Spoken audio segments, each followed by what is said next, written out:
Hey guys, YouTube and the Travel Channel have made travel so commonplace that most of us probably know someone that's been to three or four of the continents.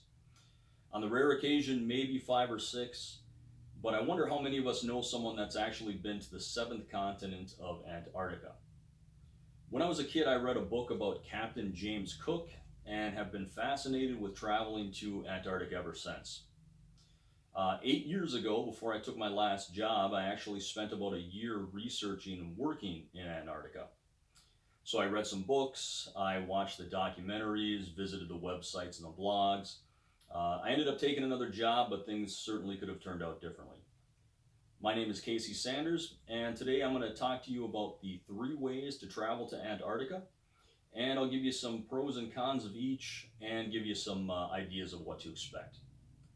So the sooner I get started, the sooner you guys can start your trip. So the first way to get to Antarctica is to take a cruise.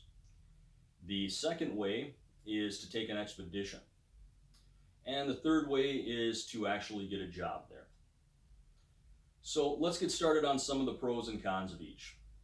So according to Mina Thurvengadam, How to Visit Antarctica 2020, the price for a cruise to Antarctica is typically anywhere from $6,500 to $20,000. Cruises take big ships. They don't allow you to get off of the ships, so you're just kind of a passenger as the scenery goes by.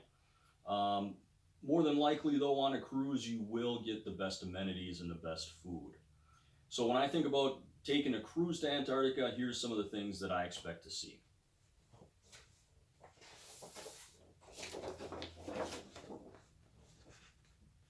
So as you can see, you're just kind of a passenger as the scenery goes by.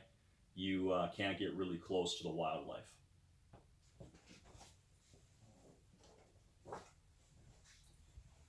So the second way to get to Antarctica is to take an expedition. According to Davin Hafi, you can travel to Antarctica, and here's how, 2020.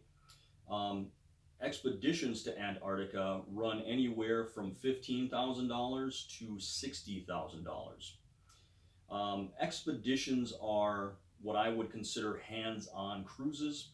They take smaller ships, which allow you to actually get off of the ship.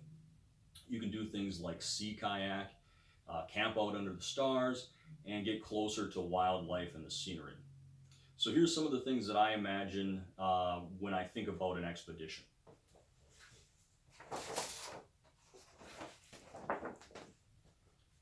So as you can see, you can actually get off of the ship and you can get much closer to the wildlife.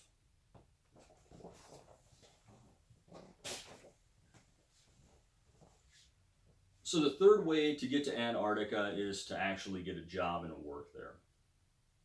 So most jobs, according to usap.gov, that's the the United States Antarctic Program, for Americans, most jobs run through the USAP. Also, according to usap.gov, McMurdo Station is the largest research site in Antarctica for Americans. So when I talk about getting a job in Antarctica, I'll talk about getting or working in McMurdo Station.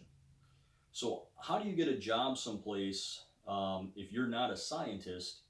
How do you get a job on a continent that's main focus is research? So McMurdo Station is a small city, and like any other city, it also needs it has a realm of jobs that it needs. So support jobs like bartender, cook, storekeeper, human resources, plumbers, electricians, you name it.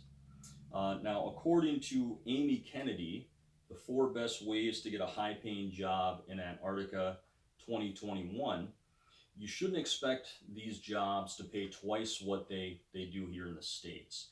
They will pay a little more, but the largest benefit is that your food and housing is paid for. So most people take home most of what they make.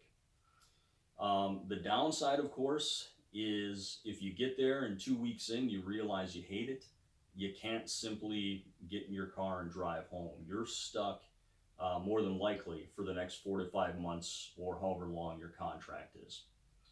So, in conclusion, I talked about the 3 ways to get to Antarctica: to take a cruise, to take an expedition, or to work there. I also gave you some pros and cons of each. Pricing, being stuck in Antarctica for 4 months if you hate it. Looking back, I probably would have made a larger effort to get a job and to work in Antarctica for the experience. Um, Maybe I've given you guys enough information that I've sparked an interest in you for a once in a lifetime experience. Thank you.